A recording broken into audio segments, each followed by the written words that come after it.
அனைவருக்கும் என் செந்தமிழ் வணக்கம். இன்று நான் மனிதன் தலைப்பில் உங்கள் முன் பேச வந்துள்ளேன்.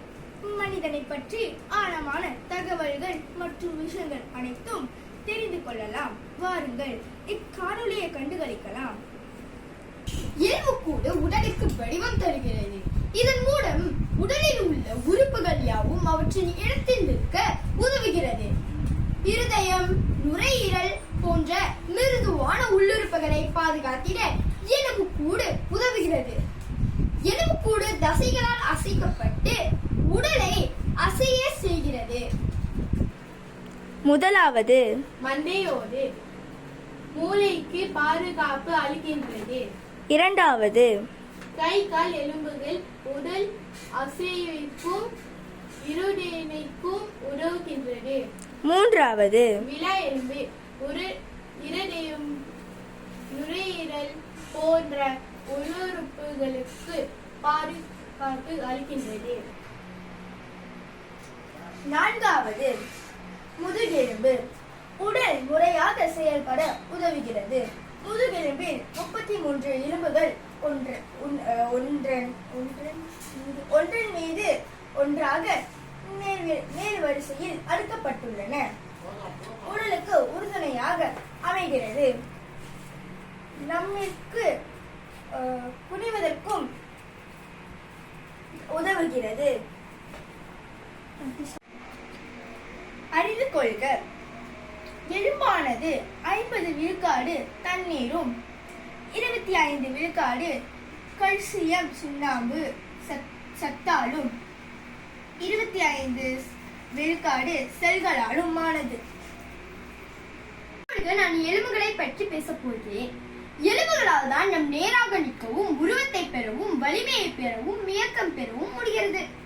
நமது எலும்புக்கூடு பல வேறுபட்ட எலும்புகளாலும் எலும்புகளின் இணைப்புகளாலும் உருவானதாகும். இணைக்கும் திசுக்களிலேயே கடினமாக அமைந்திருப்பது எலும்பாகும். நம் உடலில் 206 எலும்புகள் உள்ளன. எலும்புகள் இல்லாமல் நடக்கவோ ஓடவோ முடியாது. எலும்புகளால் உடலுக்கு குறிப்பிட்ட உறுதியான வடிவம் கிடைக்கிறது. உடலுக்குள் உள்ள இருதயம், நுரையீரல் போன்ற உள்ளுறுப்புகளை எலும்புகள் பாதுகாக்கின்றன. இப்பொழுது நான்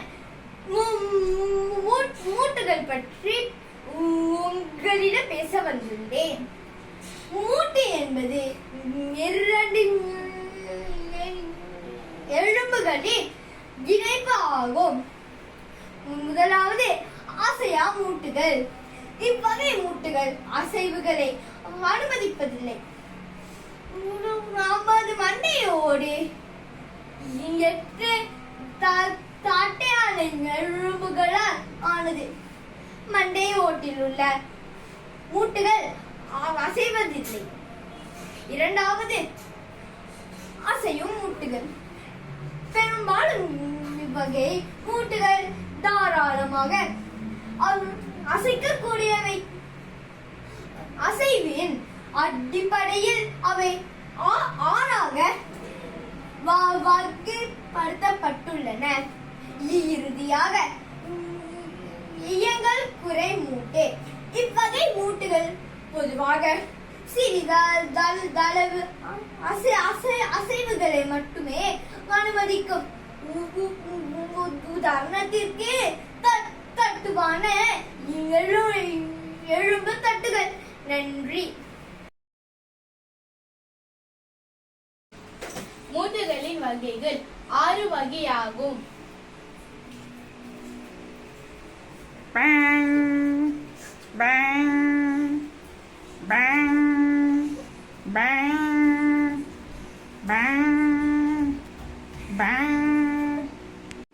மூட்டுகளின் செயல்பாடுகள். கழுத்து பகுதியில் உள்ள மூட்டு தலையை அசைத்து திருப்ப உதவுகிறது. பெருவிரலை கைகளுடன் இணைக்கும் மூட்டு பெருவிரல் அனைத்து விரல் துணைகளையும் தொட உதவுகிறது. முழங்காலில் இருக்கும் மூட்டுகள் அதிகமான அசைவை அனுமதிக்காது. ஒரு திசையில் மட்டுமே அசையக்கூடியது. கைகளை வளைக்கவும் விரல்கள் பொருள்களை பிடிக்கவும் மூட்டுகள் உதவுகின்றது. உடல் கூடு அமைப்பின் முக்கியத்துவம்.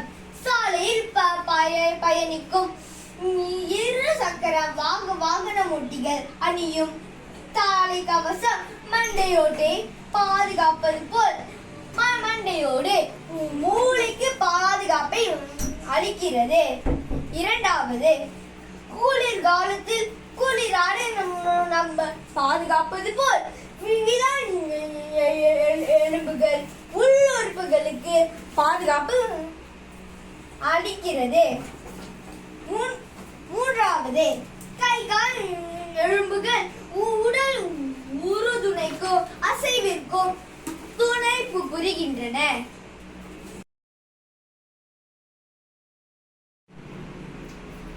மனித இரத்த ஓட்ட அமைப்பு. மனித இரத்த ஓட்ட அமைப்பு இரத்தம், இரத்த நாளங்கள், இருதயம் போன்றவற்றால் ஆனது. இருதயம் சுமார் 280 கிராம் எடை கொண்ட திசையாலான உறுப்பு. இதன் செயல்பாடு இரத்தத்தை உடலெங்கும் சுற்றி வர செய்வதாகும். தொடர்ச்சியான இரத்த ஓட்டம் இல்லாவிடில் செயல்கள் இறந்துவிடும். நுரையீரல் கரிவலியும் உயிர்வலியும் பரிமாற்றம் செய்யும் விதம். சிவப்பு இரத்த நாளங்கள் உடல் முழுவதும் இரத்தத்தை விரட்டச் செய்கிறது. உயிர்வலி ஏற்றப்பட்ட இரத்தம் நுரையீரலிலிருந்து இருதயத்திற்கு செல்கிறது. இருதயம் உயிர்வலியை இரத்த அணுக்களின் வழி உடலெங்கும் பாய்ச்சுகிறது. உடலில் அனைத்து பாகங்களும் உயிர்வலியை பயன்படுத்திய பின்னர் அது கருவெளியாகி மீண்டும் இரத்த அணுக்களின் வழி இருதயத்தை அடைகிறது. இருதயம் இந்த இரத்தத்தை மேலும் உயிர்வலி பெறும் பொருட்டு நுரையீரலுக்கு அனுப்புகிறது. மனித இரத்த ஓட்ட அமைப்பின் முக்கியத்துவம். உயிர் வலி ஏற்றப்பட்ட இரத்தம் நுரையீரலிலிருந்து இரத்த நாளங்களின் வழியாக இருதயத்திற்கு செல்கிறது. இருதய துடிப்புகள் செயல்பாட்டினால் இரத்தம் இருதயத்திலிருந்து வெளிப்பட்டு உடலெங்கும் செலுத்தப்படுகிறது. இரத்தம் உயிர்வலியையும் உணவு சத்துக்களையும் உடலெங்கும் கொண்டு செல்கிறது. பின் சிவப்பு இரத்த நாளங்கள் அவற்றை மீண்டும் இருதயத்திற்கு கொண்டு செல்கிறது.